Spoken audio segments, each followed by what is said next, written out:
Howdy mates, good afternoon. How are we all doing? Here's a part 2 video over at the Highlands Hammock State Park. This is one of the few opening spaces that is within the park.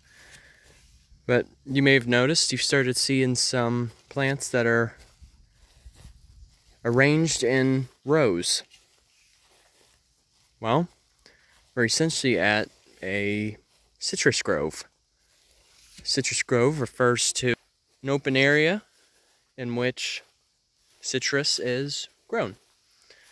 Now, even though citrus is an exotic type of plant, or I should say species, it doesn't make it invasive by any means.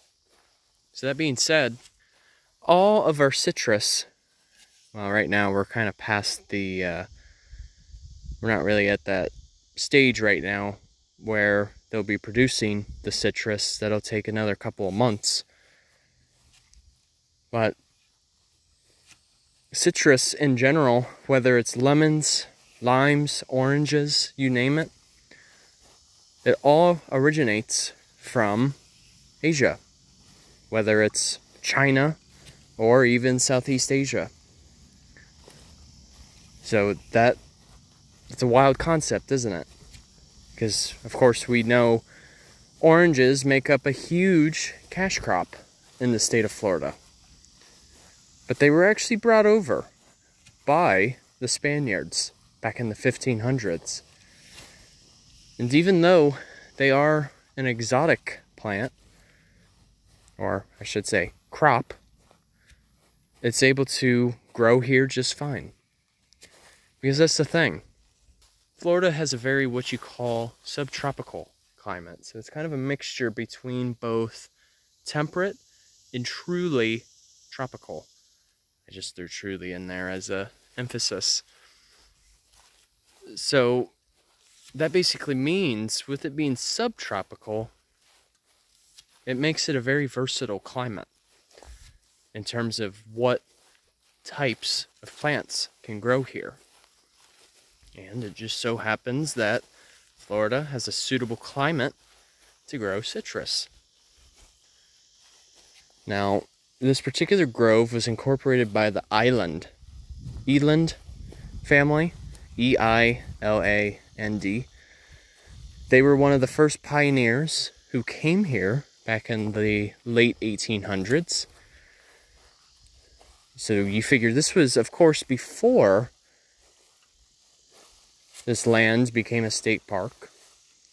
But fast forward another 50 or so years, going into the 1930s, the Roebling family helped restore some of the citrus groves here, and it actually became part of a profitable business, because it was around that same time when the citrus industry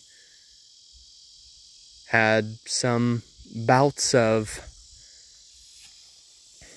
booming popularity, as well as periods of where they would have frost, and it was in ultimate decline.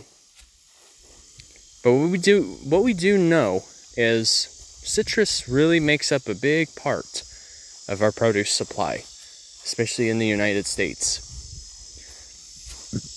But the thing is, majority of oranges that are grown in the state of Florida is used for juice, over 90%. So it's not a very small percentage of oranges in Florida are used for, like, the actual fruit is used without it being incorporated as juice.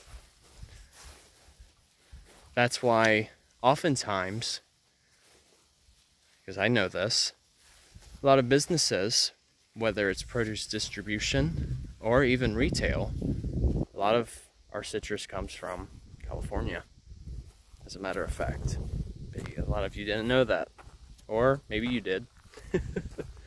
Either way, I think it's a little ironic sometimes, just how, you know, a lot of restaurants use citrus, but a lot of that citrus is not even from Florida.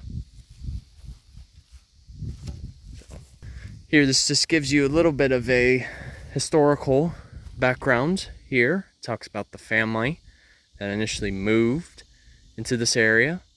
Just imagine the fact that back then, the amount of services in terms of transportation, water, you name it, was a lot more limited than it is now.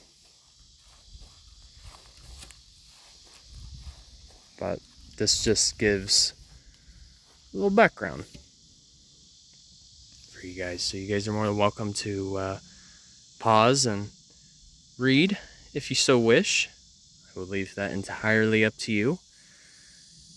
But it was also this park where there were relations with the Sebring family in terms of early business. And essentially, that being said, we're near the town of Sebring that is named after that family.